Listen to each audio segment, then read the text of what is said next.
It was my third year of teaching.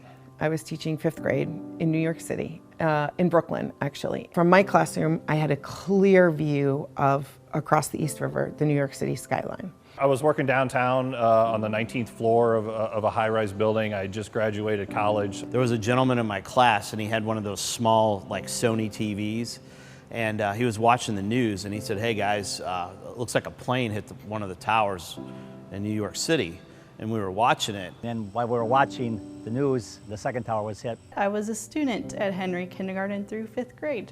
I teach 4th grade now. Strange that it's been 20 years and this is a year that I'm back in this room for the first time. I don't know if the gravity of all of it quite registered with me yet as a 9, 10-year-old. I was actually in 7th grade at El Salam Day School, which is the private Islamic school on Weedman Road. So everyone who was there was Muslim. Basically, we were told that we had to leave because something had happened. And I vividly remember just seeing police officers and the SWAT team with their full gear and their guns. And we couldn't tell if they were there to protect us or if they were there because they thought that we were part of what happened. And I think the realization was, oh my gosh, something's bigger happening here than just an accident. You knew firefighters were going in that building. Just from a fire side of it, the fire load that was in the building, you knew those towers at some point were going to come down. We had folks that were reservists in the military, police officers. We literally lost half of our class, probably by lunch, for folks getting activated.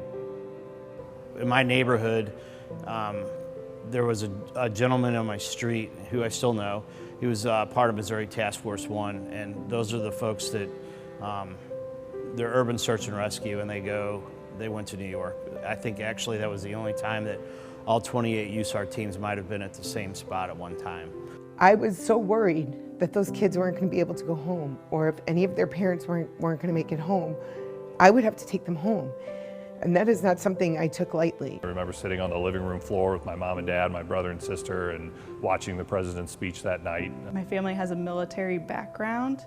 My dad's retired Army, and then my uncle was in the Secret Service. So, there's some worries about what would happen next. Whether it's pride or support for the fire department in New York or the police department in New York, it was really just support for the whole brother and sisterhood of the whole first responder community. It was such an interesting time because I think we all came together and just rallied around whoever was hurting, because everyone hurt that day. Finding out the days after that our school counselor's brother was in one of the towers and lost his life, I know that was feeling sad for her because I'd known her such a long time.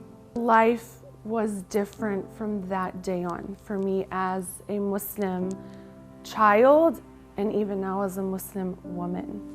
Our boys, our sons, the two of them and then a third one eventually also joined the military, were probably going to have to face conflict. There was likely going to be something as a result of this.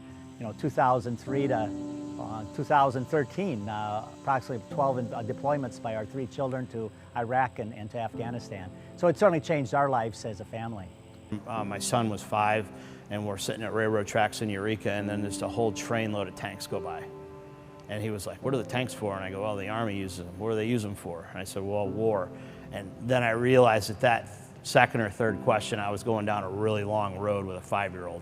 They had these pieces of the World Trade Center that they called relics. Sometimes we'll display it at an open house or something, but it's always moved and treated with that reverence and that respect, just to kind of honor those that lost their lives that day. All over the country there's 9/11 memorials, and I know as a kid our parents used to take us to all kinds of different memorials and landmarks.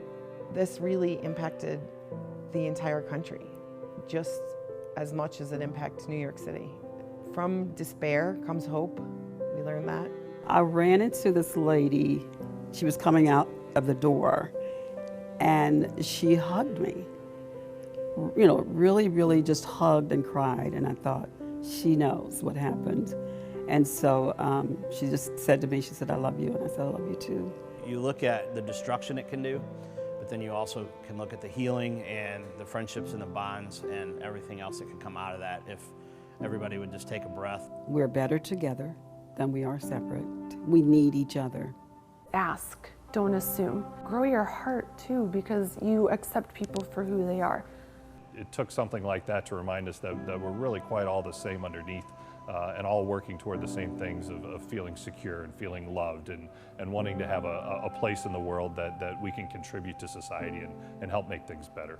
It's too easy to stay in your bubble.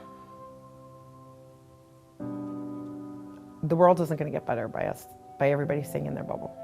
Everybody brings something different to the table, and that should be celebrated. We can think about the common good of what we need to do and support one another and really support our neighbors and support our community. We really should, I think, take some time to pause and really remember the significance of such an important date in American history.